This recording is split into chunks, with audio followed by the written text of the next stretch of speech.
Yeah, I always liked running. Like Sonic was my favorite uh like superhero growing up, and I loved the Flash, and I was always seeing just how fast I could run to and from things. So I think I always had a need for speed, I guess you could say. Um, and then it just translated into track later on.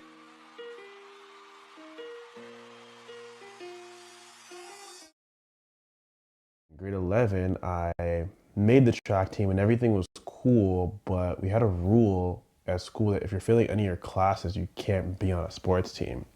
And I failed chemistry. So I had to do chemistry in summer school, but because of that, I wasn't allowed on the track team. So I was like, okay, cool. I'll come back in grade 12. I'll do the thing and life will be great. But on my birthday, going into grade 12, I had surgery on my back.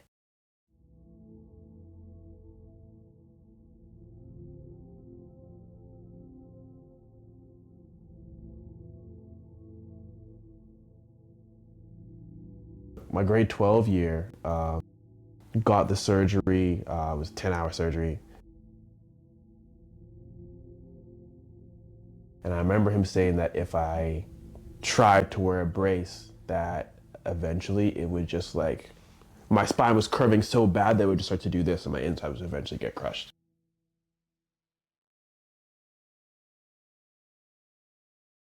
Was out of school from September all the way until February, I believe. And I couldn't jog until April. I remember that because I remember asking the doctor every time I went if I could like run or jog or do something. And I remember April was the first time I was allowed. And a lot of that time I was just in bed. I really only got up to like go to the washroom, and that was it because the pain was just so unbearable um, that it was painful to do anything other than sleep. Because it was my grade 12 year, so I wanted to spend my last semester of school actually in school, but the doctors were like kind of against it. They were like, "Oh, you could just not do that, blah blah blah." But anyways, I ended up forcing it. But going back to school was even just tough because it's like moving around in the hallway. I had to wait for the bell to ring for everyone to be in class, just for me to walk around outside in the halls because like my back was still sensitive at that point. So if anybody like poked me too hard or pushed me too hard or whatever, it was still like excruciatingly painful.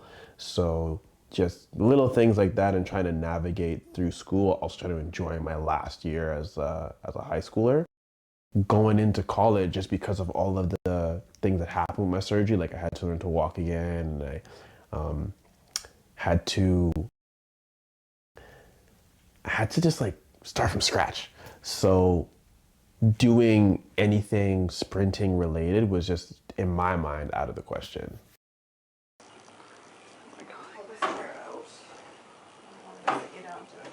Fast forward to a year later. It's about a year later, and I'll never forget it. It was Kenny.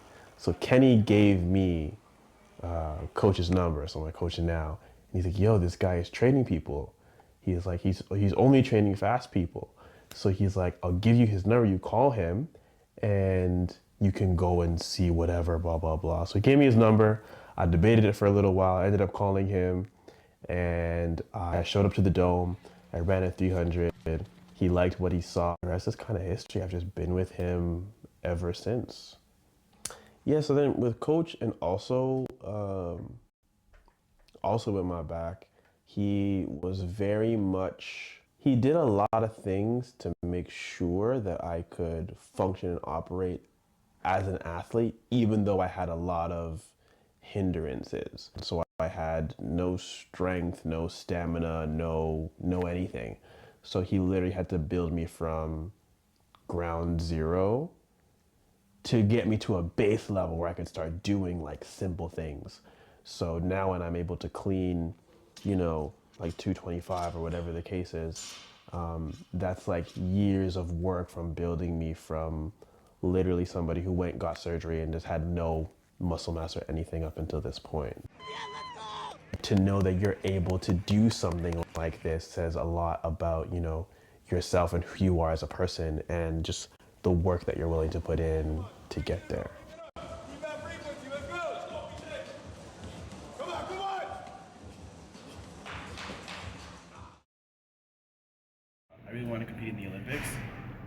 Since I was small, I've always wanted to go. It's one of a big dream of mine. On race days, it's very much just try not to think. I have a thing that I say to myself. It's like you want to be like a river. The point is that water doesn't have to beat a rock into submission. It just grinds away at the rock itself, and the water always ends up winning. So I always just tell myself before races, like, to be like the river, to be like water. I can be intense and purposeful, but I can also be fluid in my running. And the more fluid that I am, the better I execute my races. So these are the things that I'm telling myself before I actually get into the blocks. But once I'm in there, it's just there's no thinking. It's just react and go. I don't know how else to describe it other than that. Yeah, your mind just goes blank and you're just going off of muscle memory at that point. Reacting to the gun, making sure you drive out properly, making sure you transition really well, and to always really just focus on your own race and what you're doing. Because the moment you start looking left to right is the moment that you've already lost. Ready to win.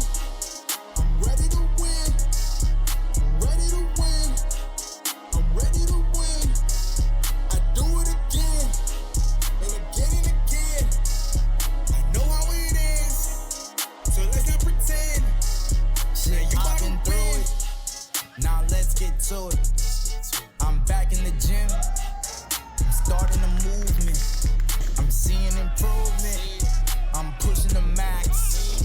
I'm working her glutes and grabbing the lats. God gave me a test.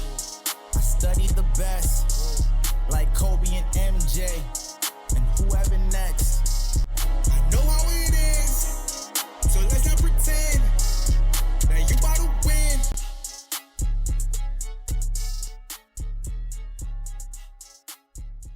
My times are getting faster. I have a really good trainer. So that's the end goal, though, to go to the Olympics.